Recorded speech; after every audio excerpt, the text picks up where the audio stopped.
buenos días para todos, buenos días este domingo, un domingo de felicidad, un domingo de buenas noticias para todos nosotros. Así que con Silvia estamos acá disfrutando este día donde vamos a participar de la cena del Señor, ¿no es cierto, Silvi? Amén, sí, buenos días a todos, Dios los bendiga, el Espíritu Santo los llene de paz, de amor, de gozo y esperamos hoy que estemos unidos por su mismo Espíritu y compartiendo la Santa Cena. Y hoy vamos a tener un día en el cual vamos a compartir la palabra también, pero es un día, una semana, ha sido una semana de victorias. Algunos hermanos nos cuentan algunas experiencias y realmente agradecimientos por las cosas que el Señor está haciendo.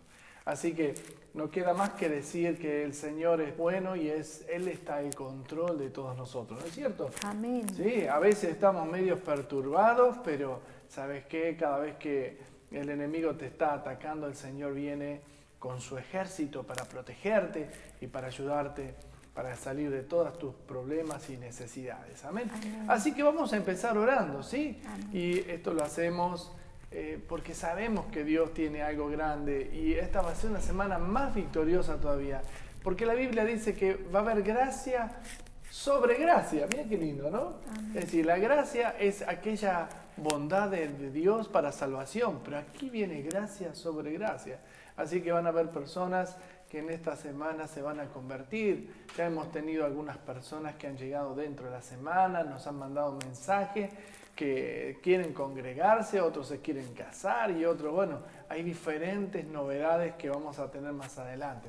Pero por ahora, lo más lindo que nos pueda pasar es compartir la palabra de Dios sabiendo que hoy es el día de la Santa Cena del Señor. Y hoy vamos a partir el pan y vamos a tomar de la copa.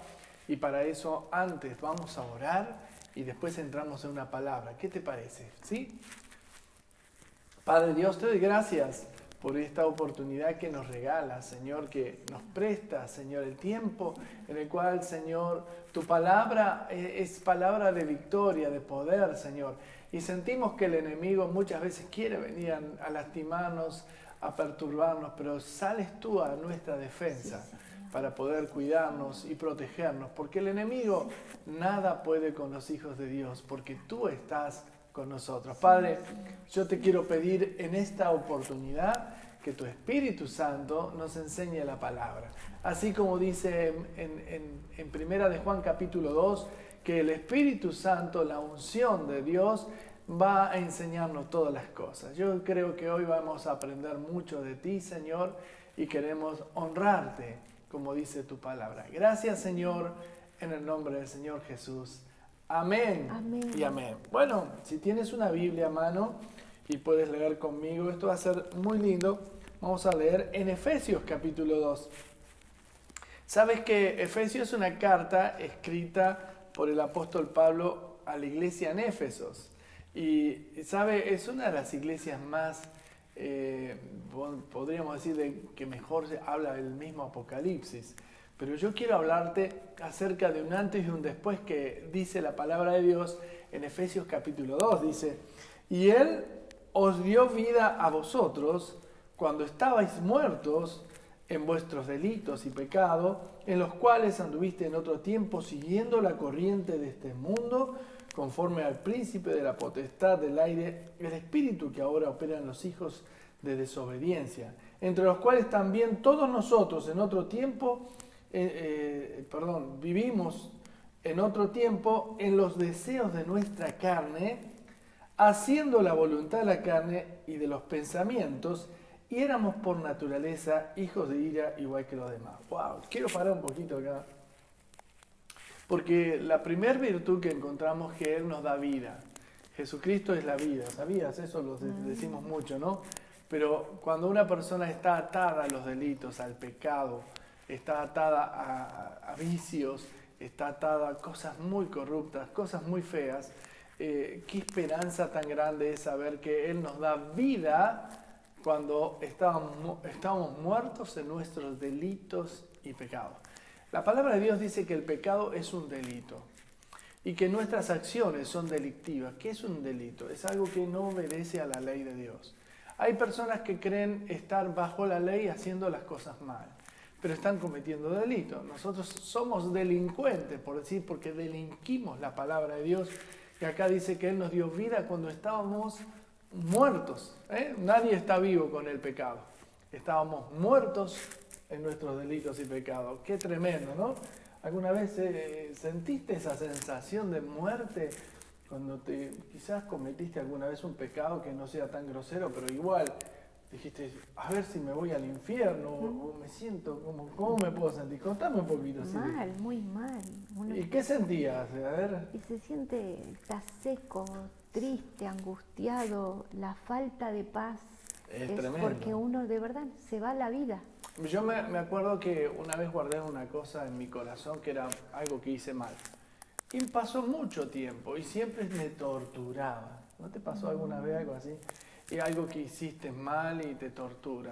Y el día que fui y lo confesé, nunca pensé, primero, dos cosas.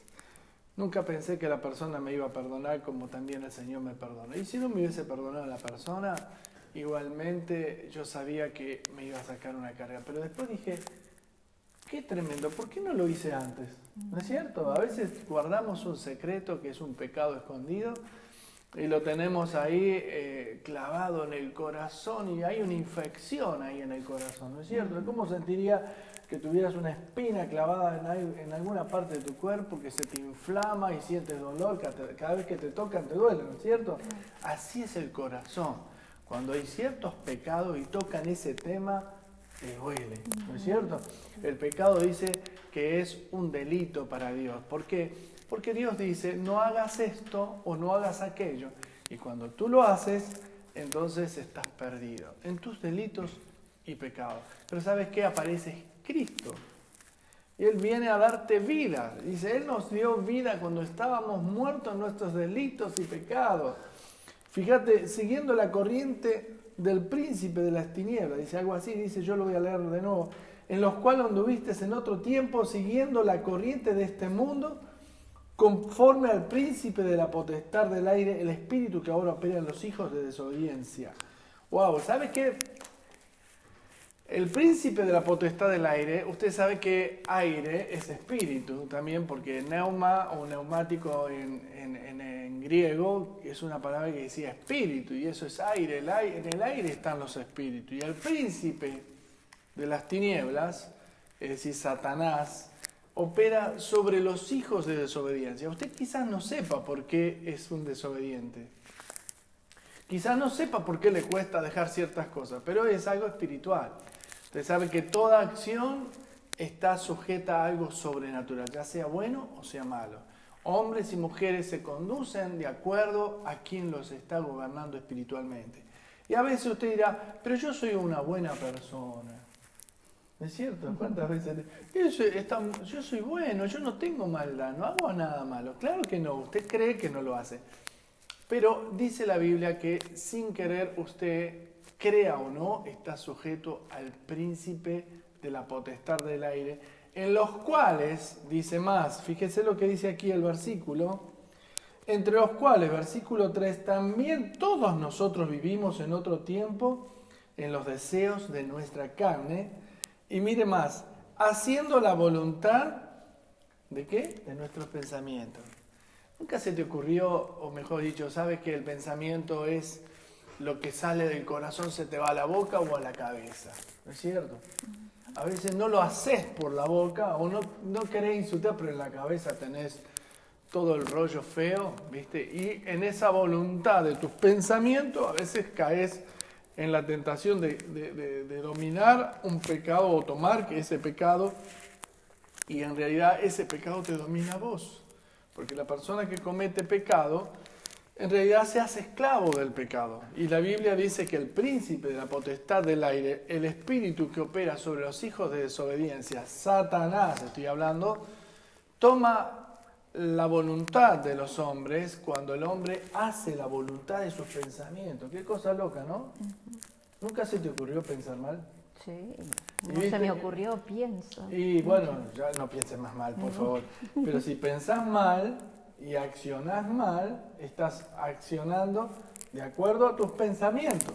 Hay gente que en este momento me dirá, pastor, yo tengo malos pensamientos. Sí, si es un hombre, puede decir, yo no amo a mi suegra. Eso es un mal pensamiento, porque usted tiene que amar a su suegra. Yo tengo una suegra que la amo de verdad. Si no fuera, la verdad es una mujer de Dios y yo la respeto y la honro. Pero aunque no fuera cristiana, yo también la tengo que amar, porque la palabra de Dios me manda que yo debo honrar a nuestros padres. Y ella ocupa el lugar de mi madre, entonces la debo honrar como si fuera su hijo, o ella mi madre. Ahora, hay otras personas que piensan mal de la gente, que a veces ve a alguien que, vamos a decir, prospera y dice, este robó. ¿No has pensado así? A veces pensamos que los presidentes roban. Sí, no, pero tenemos certificado, no hay nada concreto. Y yo no puedo señalar realmente porque tiene que haber una justicia que determine realmente quién roba o quién no. Entonces no podemos juzgar a nadie para que no seamos juzgados, no podemos condenar para no ser condenados. Así dice la palabra de Dios. Pero ¿sabes qué? Hay gente que sigue la corriente de sus pensamientos. Y usted puede estar ahora escuchando este mensaje, pero el diablo le puede estar hablando a sus pensamientos, de decir, no escuches esto, no te conviene, porque esto no es verdad, esto no es lo que te pasa a vos. Hay otros que dirán, no, tenés que hacer otras cosas más importantes que pararte a escuchar a este pastorcito, como me han dicho muchas veces. Y en verdad no es a mí quienes estás escuchando, sino al Señor, porque Él te está advirtiendo que el príncipe de la potestad del aire tomó el control y los pensamientos y la voluntad de aquellos que por naturaleza eran hijos de desobediencia. ¡Wow! ¡Qué tremendo!, ¿no? Y todos anduvimos, dice la Biblia. No es que anduvieron esos que todavía ves por ahí. Todos somos de la misma clase, venimos de la misma raíz del linaje del pecado, porque nuestros padres, Adán y Eva, pecaron mucho antes que nuestros padres inclusive, pero ese pecado original está insertado dentro nuestro y por eso muchas veces hacemos tan relativo lo que en absoluto Dios dice y relativizamos eso y hacemos absoluto nuestra opinión. A mí que no se metan conmigo, pues yo creo a mi manera. Pero en realidad el Señor dice y vos tenés que decir amén y hacer lo que Él te manda. Ese es el pecado original. Y por esa causa es que muchos de nosotros terminamos siendo esclavos, pero no de Jesucristo, sino del pecado. Entonces debemos ser libres de esa atadura. Pero dice el primer versículo que Él nos dio vida cuando estábamos muertos. Es decir, una persona que está en pecado o comete delito, está muerto en los delitos. Es decir, no hay ninguna persona que pueda decir, yo vivo en Cristo y está pecando. Esa persona que lo dice realmente no conoce a Jesús. Si conocieras a Jesús, no desearías practicar ni estar en pecado. Al contrario, querrías estar en libertad para no volver nunca más al lugar donde estabas atado. Amén. Y dice algo más la palabra de Dios. Pero Dios, versículo 4 de Efesios 2, dice, pero Dios, wow, cuando dice, pero Dios, está puntualizando que Dios tomó autoridad. Dice más, que es rico en misericordia por su gran amor con que nos amó, aun estando nosotros muertos en pecado, nos dio vida juntamente con Cristo. ¡Wow! ¡Qué lindo!, ¿no? Cuando yo leo esta porción, me da ganas de abrazarlo a Jesús, a nuestro Señor, ¿no? Me da ganas como que, ay Señor, no te me vayas, yo te quiero agarrar, ¿viste? Él dice que Él, aun estando nosotros muertos en nuestros pecados, eres rico en misericordia. Bueno, yo recuerdo hay una porción donde David dice, ¿hay alguien que yo pueda hacer misericordia? Y bueno, capaz que la gente hoy, si un presidente dice, ¿hay alguien que pueda hacer yo hoy misericordia? Y seguramente estaríamos buscando los que están más cerca de la política o del perfil del presidente. Pero en este caso David dice algo que dice, hay alguno de esos que no se pueden sentar frente al rey. ¿Y sabes qué? ¿A quién invitó? A un paralítico, que era su amigo, pero había quedado paralítico al escapar de una batalla que había con su padre, que era justamente el ex rey de Israel, Saúl. Sin embargo, este hombre llamado Mefiboset no era grato poner un paralítico frente a un rey o sentarlo en la mesa del rey. Pero acá David dice, ¿habrá alguien con quien yo pueda hacer misericordia? Y justamente fue a traer a ese Mefiboset. El Señor Jesús repite estas palabras de otra forma y dice, yo tendré misericordia del que tendré misericordia. Ustedes no me van a decir a mí con quién yo tengo que tener misericordia. Aquí el Señor Jesús pensó en mí, que yo era como ese paralítico, era como esa persona que no servía para nada, era un inservible. Sin embargo, el Señor dijo, yo voy a tener misericordia de ti, hijo mío. Y lo está diciendo de ti también. Tú que te ves capaz que, viste que las personas se califican de acuerdo a cómo se ven en el espejo, ¿no es cierto? Se ven en el espejo feas, gordos o gordas, se ven que ya no tienen un atractivo de aceptación ante la gente, entonces dice, a mí nadie me quiere. ¿Escuchaste alguna vez eso? Yo no le gusto a nadie. ¿Escuchaste eso? Uy, yo lo escucho muy seguido. Hay gente que dice, yo no me voy a poner nunca de novio o de novia, porque yo soy feo o soy fea. Yo me acuerdo que una chica decía siempre, pero yo soy fea. Vos decías así para que yo te diga que sos linda. Realmente no hace falta que te lo diga. Dios nos hizo a su imagen y semejanza. Y en realidad nadie es feo ante los ojos de Dios. Quizá entre nosotros que somos medios egoístas, elegimos digamos, el molde que vemos en la televisión o en una revista y no miramos al autor, quién nos talló, quién nos hizo, quién nos dio el soplo de su espíritu y nos dio esa vida, ¿no es cierto? Dice que nos dio, ¿qué? Vida. Es decir, si estábamos muertos en nuestros delitos y pecados, puede ser que sea muy bonito, muy aceptado por la sociedad, pero para Dios estabas muerto. Sin embargo, si tú te arrepientes, Él te da vida. Y dice algo más que es lo que más me impacta de toda esta porción. Y dice, por gracia soy salvo. Y juntamente con Él nos resucitó y asimismo nos hizo sentar en lugares celestiales con Cristo Jesús para mostrar en los siglos venideros las abundantes riquezas de su gracia en su bondad para con todos nosotros en Cristo Jesús. Porque por gracia sois salvos por medio de la fe, y esto no de vosotros, pues es don de Dios, no es por obra para que nadie se gloríe. Vamos a parar aquí. La palabra gracia, ustedes ya escucharon bastante de parte mía. La gracia no es simplemente la gratitud. La gracia es un proyecto de Dios para salvación de todos los hombres. Nosotros somos salvos por la gracia. Y esto no es nuestro, sino es un don de Dios. Y dice, por medio de la fe. Por gracia somos salvos. Juntamente, dice, con Él, con el Señor Jesús, nos resucitó y asimismo nos hizo sentar en lugares celestiales. Yo, la verdad, estoy al lado de Silvi, mi esposa, y ahora pienso que estuviera al lado del Señor Jesús. Y el Señor Jesús me estaría dictando las cosas que están sucediendo en nuestra vida cotidiana, y yo me hago problemas, Señor, pero mira lo que me está pasando, y el Señor dice, quédate quieto, estamos juntos. La Biblia dice que nos hizo sentar en lugares celestiales, y eso significa que no tenemos que mirar de abajo hacia arriba, sino de arriba hacia abajo, por lo que Dios está haciendo por nosotros. Y van a ver, somos salvos por gracia, por medio de la fe. Y cuando decimos esto, la gracia, que todos sabemos que es el proyecto que Dios dijo, el reino de Dios se ha acercado, está entre ustedes, y ese reino de Dios significaba que Cristo tenía que morir en la cruz, tenía que resucitar y enviar a su Espíritu Santo, eso se llama gracia. Pero dice más que eso todavía, por medio de la fe, es decir, la gracia está establecida. Ahora, ¿quiénes van a entrar en la gracia de la salvación? Los que realmente tengan la fe de Dios.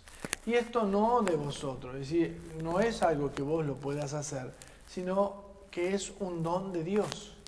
Estamos hablando que la salvación, estamos hablando que el proyecto de Dios lo creó Dios, no lo creamos nosotros. Aún siendo pastores no hacemos otra cosa que ser servidores del Señor.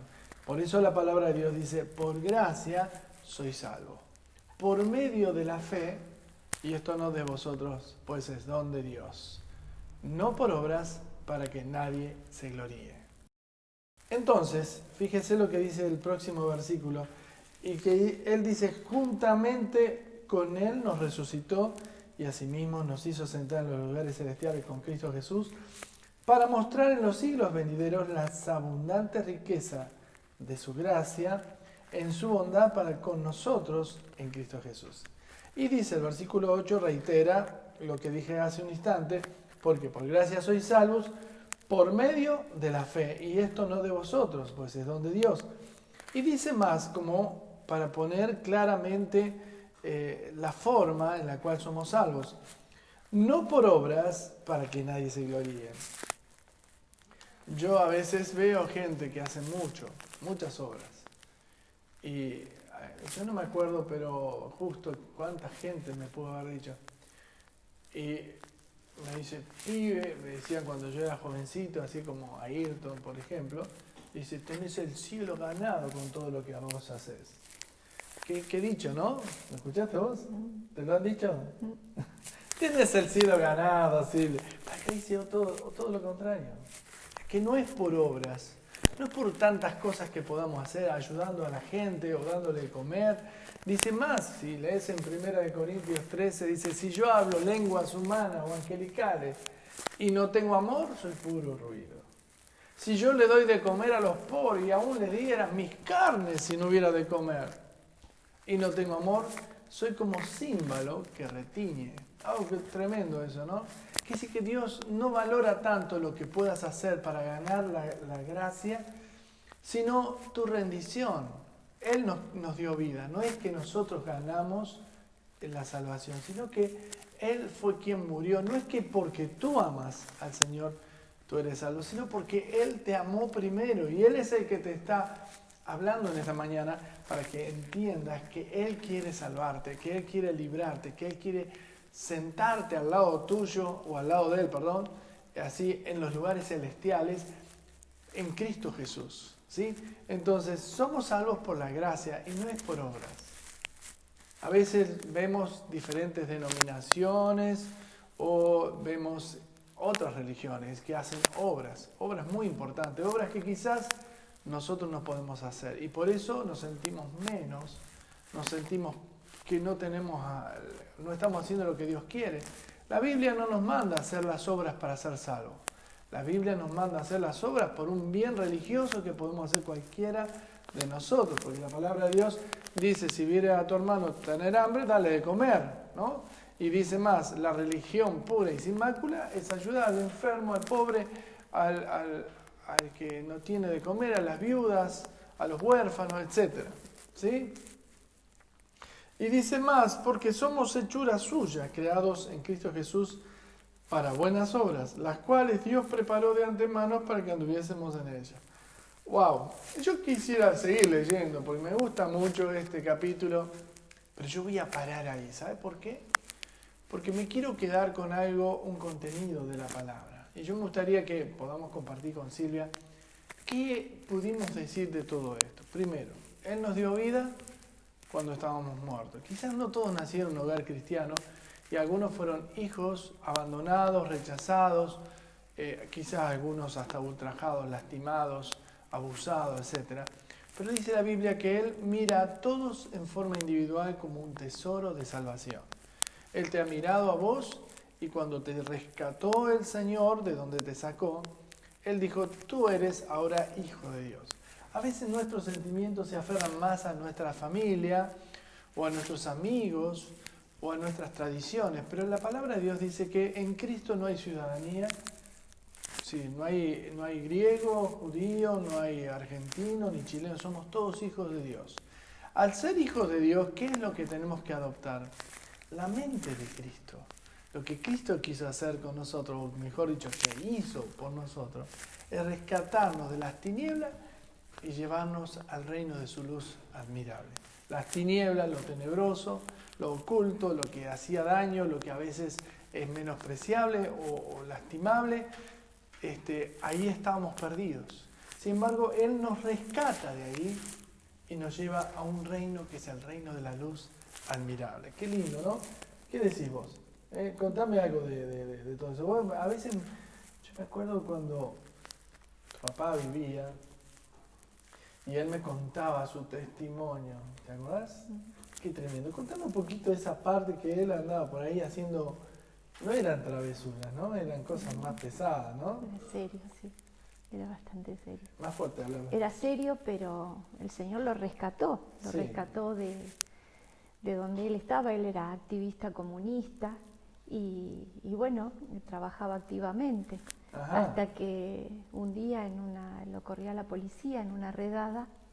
¿Qué significa redada? En una, no sé, creo que lo perseguía la policía. Ah, ¿pero le tiraban tiros o Sí. le gritaban, vení que te voy a agarrar, algo así? ¿O le decían, si lo agarro lo mato?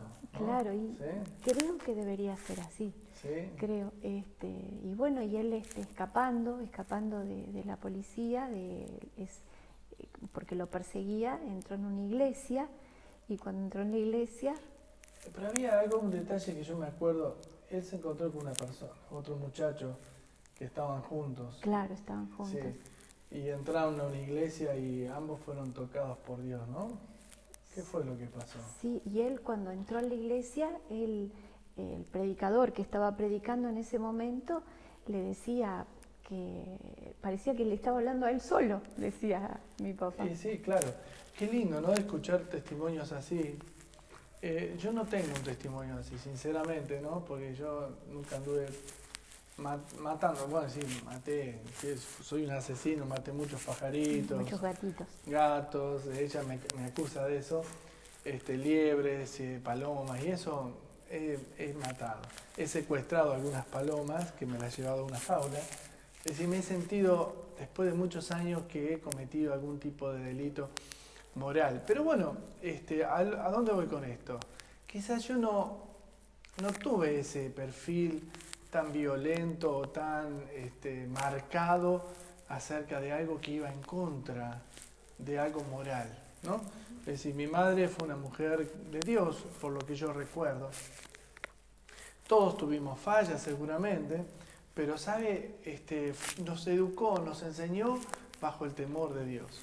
Hoy tenemos la oportunidad de educar a nuestros hijos en el temor de Dios. Ahora, yo me acuerdo que cuando yo era chico, había un predicador que le decían el pibe Avellaneda. Había cometido tantos delitos, robos, homicidio y todo lo demás, y un día en la cárcel conoció a Jesús. Y después de haber conocido a Jesús, este famoso pibe Avellaneda, que si lo buscas por internet seguramente debe haber algún recuerdo de él, se convirtió y él predicaba en absoluto de escapar de las tinieblas y de los delitos. Yo escuchaba a mi suegro predicar en contra de estar atado a los delitos. Y así como puedo nombrar a estos dos, puedo nombrar a miles y miles de personas de las cuales el Señor nos dio vida cuando estábamos perdidos. Hay alguien que estuvo perdido en las drogas y no podía razonar, no podía pensar, sentía miedo, sentía que su cuerpo estaba carcomido por bichos. Hay otros que tenían otros tipos de drogas, otros que estaban en una esquizofrenia, otros que estaban quizás atados a un abuso sexual, personas que han abusado del cuerpo de una chica o de un chico desde niños, pero cuando vino Cristo te dio vida y te rescató. Y de esto se trata lo que leímos. Quizás en mi caso yo no viví esas cosas gracias al Señor, pero no quiere decir con esto que no era esclavo. Claro que era esclavo. Mi mente estaba esclavizada, tenía pensamientos horribles, horrendos. Creo que muchos de ustedes ahí estará pensando, sí, porque yo capaz que no hiciste todo lo que dicen los demás, pero viviste algo en oculto o algo feo, algo que te daría mucha vergüenza que la gente viera o supiera. Sin embargo, Cristo dice que Él murió para hacerte libre de esos delitos y pecados. Y estábamos sujetos, por naturaleza éramos hijos de desobediencia y estábamos sujetos al príncipe de la potestad del aire que era el diablo. Gracias al Señor nos sacó el diablo de nuestros caminos, de nuestra vida, nos sacó el diablo de nuestra familia y hoy vivimos en Cristo. Y seguramente el diablo te va a venir a tentar, te va a venir a enloquecer, te va a perturbar. Pero ¿sabes qué? Si cayeras o cometieras un pecado, dice la Biblia que Jesús sale de abogado. Y es más, y si el diablo te viene a tentar o a atentar, digo bien, atentar de atentado, viene a lastimarte, dice la palabra de Dios que el Señor te viene a defender. Él está peleando por ti toda batalla. Dice la Biblia que nos tenemos que fortalecernos en el Señor. Esto también está en Efesios capítulo 6, 10. Y en el poder de su fuerza. Qué tremendo, ¿no? Es decir, no tenemos que estar pensando que nosotros lo podemos hacer o hacernos un curso de guerra espiritual para ver cómo tengo que pelear contra el diablo. No es necesario. Sí, sirve. Pero lo más necesario es saber que si tú estás en Cristo, el diablo sabe que te cubre la sangre de Jesús. Y él nada puede hacer contra eso. Amén. Qué linda conversación. Podríamos seguir hablando de esto todo el día. Creo que algunos de ustedes ya están para decir, pastor, pero algunos de ustedes se pueden preguntar, yo tengo pesadillas, tengo malos sueños, o a veces me siento tentado por tal y cual cosa. No te preocupes, yo sé que el diablo te quiere molestar y quiero decirte dos cosas. La primera, el diablo ya está vencido y entonces cuando tú le pides ayuda a Dios, Satanás tiene que huir. Y la segunda, el diablo va a venir a molestarte seguramente. No quiere decir que vas a ser inerte y el diablo no te va a tentar. Yo creo que todos tenemos algún tipo de tentación y tenemos que vencer las tentaciones bajo el poder del Espíritu Santo. Porque muchas de nuestras tentaciones, las que vos decís que tenés, son ataduras, son parte de debilidad de tu carne. Y esas las puedes vencer por el poder de Cristo. Nosotros podemos hacer morir las obras de la carne por el Espíritu Santo de Dios, dice Romanos capítulo 8. ¿No? Tremendo, ¿no? Vamos a orar por el pan y la copa, ¿qué te parece? Estuvo bueno esta conversación, yo quisiera seguir hablando de este tema, la verdad que es muy lindo. Pero bueno, ¿querés orar vos por el pan? ¿Sí? ¿No nos peleamos? Dale. Orá por el pan, partilo, en el nombre del Señor. Gracias, Padre. Gracias, Señor. Gracias, Señor, porque eres rico, rico en misericordia, Señor. Esta es la palabra que hoy queremos sembrar en cada corazón. Señor, y solamente en ti hay vida, y vida en abundancia. Y solamente por medio tuyo tenemos vida eterna. Padre mío, gracias por tu Hijo Jesucristo. Gracias. por la muerte del Señor Jesucristo en la cruz y por la resurrección. Porque por medio de Él tenemos vida en abundancia, Padre mío. Gracias, mi Señor. Gracias por este maravilloso momento, Señor. Gracias, Señor, porque al partir el pan, Señor, partimos nuestro corazón, nuestro cuerpo, Gracias, Señor, también, Señor, y te lo entregamos a ti, Señor. Gracias, Padre, en el nombre de tu Hijo Cristo Jesús. Amén, Señor. Amén. Y ahora cuando lo estamos partiendo, dice la Biblia que el Señor Jesús, la noche que fue entregado, tomó pan. Después de cenar, tomó pan, lo bendijo y lo partió. Dijo, tomad, comed, que este es mi cuerpo que por vosotros es partido. Hagan esto en memoria de mí. Yo te voy a decir ahí donde vos estás, en tu lugar, con tu familia o solo, o con alguien que quieras compartir. Te voy a decir algo. Si estás con alguien que tiene a Cristo, que está bautizado por la iglesia cristiana, comparte el pan. Y te voy a proponer algo. Que cuando comas del pan, no pienses que este pan es simplemente un símbolo, sino piensa en la cruz de Cristo, lo que hizo el Señor por vos. Estabas muerto en tus delitos y Él te dio vida a través de Él en la cruz. Ese cuerpo que fue crucificado, que fue lastimado, que fue lacerado, ese cuerpo era el cuerpo de Cristo, no era tu cuerpo ni el mío. Pero Él dice que lo partamos este pan como si fuera nuestro cuerpo. Recién Silvia dijo, partamos este pan como si fuera a partir nuestro corazón. Y yo te invito que al partirlo, le digas gracias, Señor, porque me sacaste de las tinieblas, porque me libraste de los delitos y de los pecados, y porque me diste vida cuando yo estaba muerto. Gracias, mi Jesús. Toma el pan y compártelo en el nombre del Señor Jesús, con quien tienes al lado.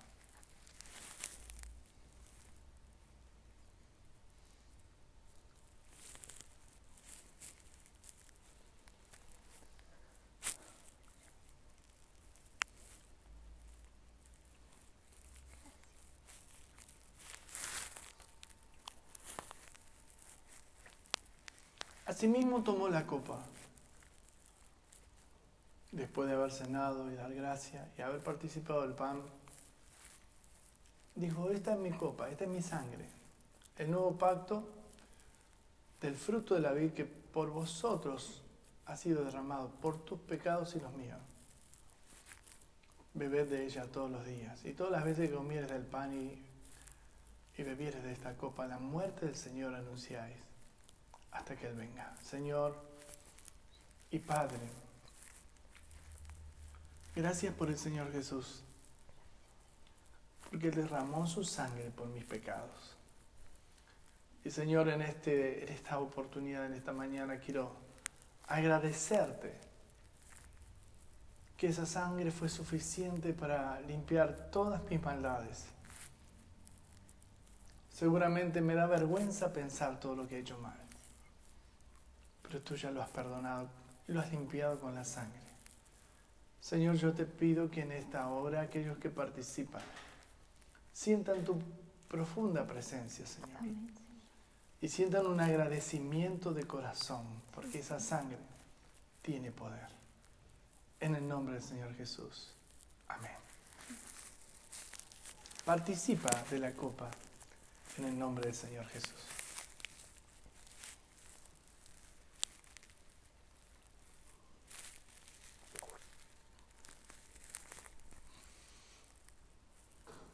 Gloria a Dios.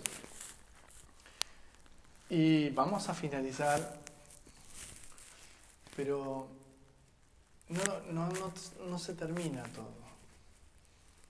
La vida continúa en Cristo. Cantábamos hace un instante que grandes cosas iban a suceder y que Él iba a hacer que esta casa de oración permanezca y crezca aún más. Grandes cosas por venir, decía la canción que cantábamos. Porque Él es el Rey de esta tierra, Él es el Rey de nuestra vida y es el Señor de señores. Grandes cosas van a suceder. Amén. Voy a tocar una canción más para que en esta noche, este día puedan compartir entre todos y lleguemos a la noche en el Señor y comencemos un nuevo día y caminemos una semana llena de victorias. Amén.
te bendiga.